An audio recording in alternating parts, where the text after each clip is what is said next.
welcome to the deep dive. If you've ever been in the trenches of raising kids, wonderful, but wow, sometimes baffling. You get these huge questions like, how do we actually guide them well? How do we help them become, well-adjusted adults without feeling like we're just guessing all the time? It's what everyone wants, but that path, it can feel fuzzy. Oh, absolutely fuzzy. Yeah. And as parents, it's this massive weight, isn't it? Not just providing, but giving them the actual tools, the psychological skills for life. It's definitely more than just saying these are the rules. It's about knowing which tools really help them meet those rules, meet those expectations. Exactly. And today, that's our deep dive. We're jumping into the psychology behind those very tools: discipline, punishment, rewards, and sometimes it's pretty surprising stuff. Our guide today is a really comprehensive article. It's called Discipline, Punishment, and Rewards, and it's reviewed by the Psychology Today staff. Right. And our goal here, our mission for this deep dive, is basically to unpack what the research keeps showing us, what works, what might actually mess things up, and critically, why. We want to give you, the listener, a kind of shortcut, help you get informed on these really vital topics so that fuzzy path feels, a bit clearer, maybe more confident. Okay, let's dig in. Discipline. When you hear that word, especially about kids, what jumps out first? For me, it often goes straight to things like timeouts, grounding. Punishment. Yeah, taking away the iPad. It's punishment. That's the common link for sure. But this is where the research kind of flips the script. It suggests discipline is actually way more effective when it's positive, when it's focused on teaching, and interestingly aimed at getting rewards, not just avoiding the bad stuff. Less control, more cultivation. So it's less about trying to force a kid into a mold or change who they are deep down, and more about guiding them. Precisely. Yeah. Good parenting, effective parenting, isn't about making them someone they're not. It's setting clear, achievable expectations. And then, importantly, helping them meet those expectations. While, and this is key, really listening and trying to understand their specific needs. Because they are unique. That definitely reframes it. Okay, let's talk about a word parents use constantly. No. Necessary sometimes, obviously, but when does it become too much a problem? Well, no is absolutely essential when safety's involved, right? If a child or a teen is doing something dangerous to themselves or others, you step in, you have to. But the article makes a really strong point here. If no is the default, if it's constant, it can really chip away at a young person's self-esteem, their sense of being able to do things. I can see how that happens. It's easy to fall into that pattern. What's the deeper harm from all that negativity? If kids and teens just keep hearing negative feedback, without that balance of positive reinforcement, they start to believe it. They internalize these negative ideas about themselves. I can't do anything right, and that can lead them to just stop trying, or in really tough cases, even self-harm. It's a huge takeaway. Parental words, they have immense power, more than we often realize. Kids really soak it all in. Wow. The power of words, indeed. So if constant no is harmful, what about something like timeouts? They're often seen as the nonviolent option, right? But the force has some strong views here. It really does. It challenges a very common practice. The expert view is that timeouts might not actually help kids much, especially kids who haven't yet got strong emotion regulation skills. The ability to handle big feelings. A kid in timeout, they often feel cut off, rejected, socially isolated. They might start thinking love is conditional. Mom or dad only like me when I'm good. That erodes trust. It teaches them to hide feelings because they're scared of being sent away again. Their article basically argues that stopping the behavior in that moment often isn't worth the long-term damage to the bond, to the child's self-worth. Wow, the source literally says timeouts need a timeout. Yeah. That's going to make a lot of parents pause, myself included.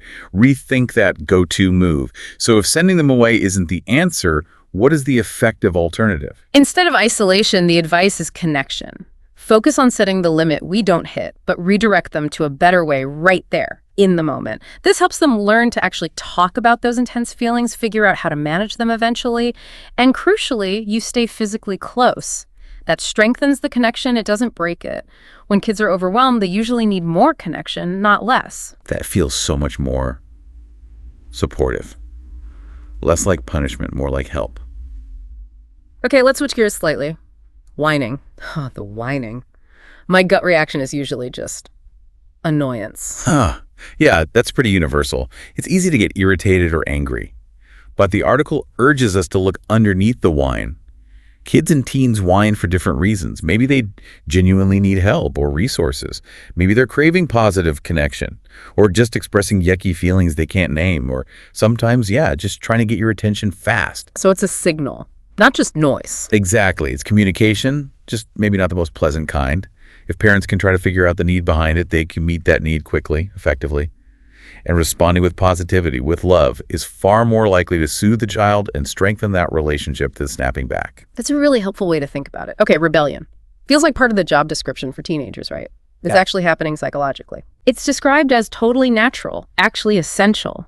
It's part of growing up, forging your own identity separate from your parents, your family. Adolescents especially tend to rebel when they feel like they're still being treated like kids. They're pushing to define themselves. But it can definitely spiral, can it? Become worrying. Oh, absolutely. When it goes to extremes, it can be harmful. Young people might act against their own best interests, take big risks, let impulses take over, damage relationships. For parents, the advice is, try to listen to what they really need underneath the rebellious behavior. Let them face natural consequences sometimes, and just keep offering compassion, understanding, even when they're pushing every single button you have. Compassion when they're pushing buttons. That's the hard part. Speaking of hard parts, consistency. It feels like the golden rule, but parents often struggle. We set a limit then. We cave. What does that inconsistency teach kids? And it's a big issue because kids are smart. They learn really fast if a parent isn't consistent. They figure out, okay, maybe I can get away with this. They'll test those boundaries more. And it's not just parents. Other adults, grandparents, babysitters, they need to be on board too. Kids need that stable, predictable environment. So any practical tools, how can parents actually be more consistent? Well, things like chart systems can actually help. They make expectations and rewards visual, organized. For younger kids especially. Also, it's good for parents to step back sometimes and check their consequences. Ask, is this actually working for this child? Is it motivating?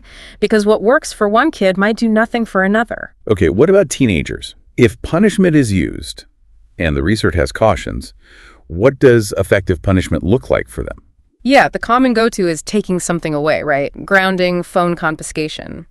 But the source gives some pretty clear guidelines to make it less harmful, more effective. Like, don't take away everything. Don't remove things tied to their self-esteem, like sports or a hobby they love.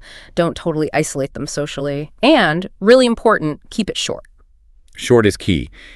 Is there an alternative to just taking stuff away? Yes. Some parents find making reparations more effective, so the teen has to make amends somehow, extra chores, maybe some community service. And here's the kicker.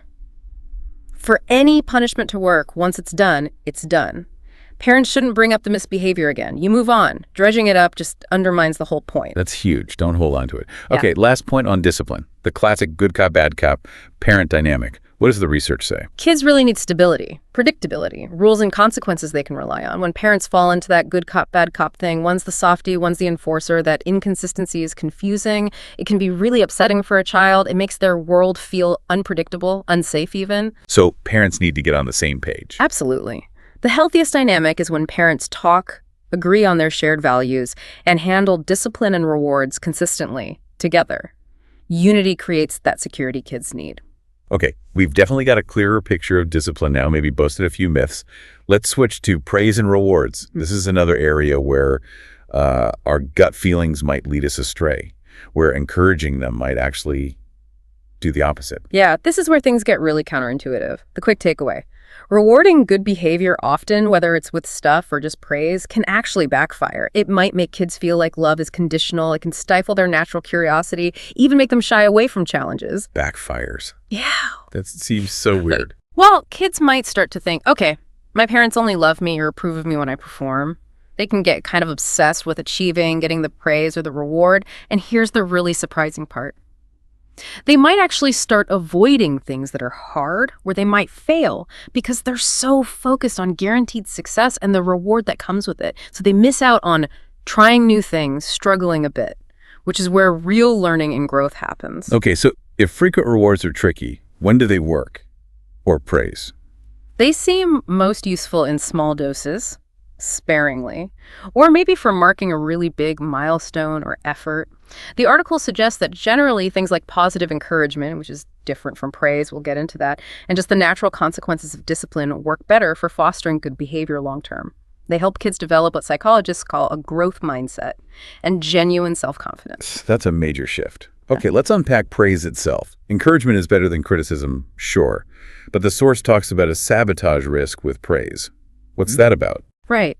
So praise feels good, obviously, but it can subtly undermine kids down the line, especially certain types of praise, like praise that makes a big judgment about their core abilities. The classic example is saying, "You're a genius," or "You're so smart." What's wrong with that? What are the consequences? Kids who hear that might become really afraid of losing that genius label. They might fear disappointing you. So paradoxically, they might stop trying hard things where they might fail and prove they aren't always a genius, and their confidence can actually shrink. The better way, praise the effort, not just the result, like, wow, you really worked hard on those math problems and look, you figured them out. That builds that growth mindset, the idea that intelligence isn't fixed, it grows with effort. Effort, not innate ability. That makes a lot of sense. Okay, so there are arguments for some praise. It meets needs, builds bonds, offers support. But then there's this strong counter-argument from Alfie Kohn. What's his take? Kohn is pretty critical. He argues that basically all praise from an adult functions like an extrinsic reward, something coming from outside the child. And he believes these extrinsic things undermine the child's intrinsic motivation, their internal drive to do something just because they want to, or because it feels right. In his view, the child starts acting good only to get the praise. So praise becomes just another way to control them. That's pretty strong stuff. But is there really no difference between, say, a heartfelt, "I'm so proud of your effort," versus "you're so talented"? Does the research lump it all together as potentially harmful? Well, the research does highlight the nuances. That character praise, "you're so great," is riskier than effort behavior praise, "you studied really hard." Linking success directly to who they are means failure feels personal. If they bomb the next test, they don't just feel bad about the test, they feel like they are bad or not smart. And this kind of identity praise can really backfire with kids who already struggle with self-esteem. It sets them up for shame if they don't meet that high bar next time. Okay, so if we want to avoid that judgment trap, encourage that internal drive, what do we say instead of praise? What's the alternative? The idea is to offer encouragement and support that doesn't feel like a judgment or conditional. So maybe focus on the impact on others. Look how happy Sarah is now that you shared your truck. Or just notice the effort. Wow, you spent a long time on that drawing. Or share your genuine feelings. I really loved watching you play today. The goal is to skip the judgment part. Let them feel good about the doing, the effort, whether they nailed it or not. Let the reward be internal. This gives us a much more practical toolbox for positive feedback. Now, the flip side, criticism. Parents usually mean well, right? We're trying to teach. We usually are. We want to help them avoid mistakes, learn the right way.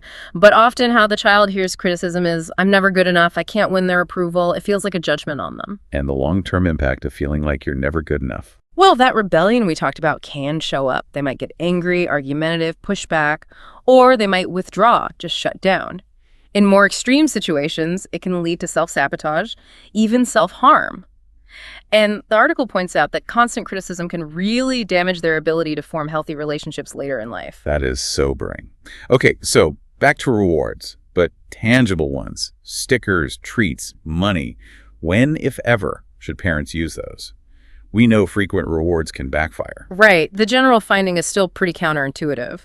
Rewarding good behavior often leads to less of it eventually. The better path is usually reinforcing their sense of autonomy, their competence, relying on that intrinsic motivation. So extrinsic rewards aren't the main goal for long-term good behavior? Definitely not. We want kids to learn to do the right thing because it is the right thing, even when no one's offering a prize. That comes from inside.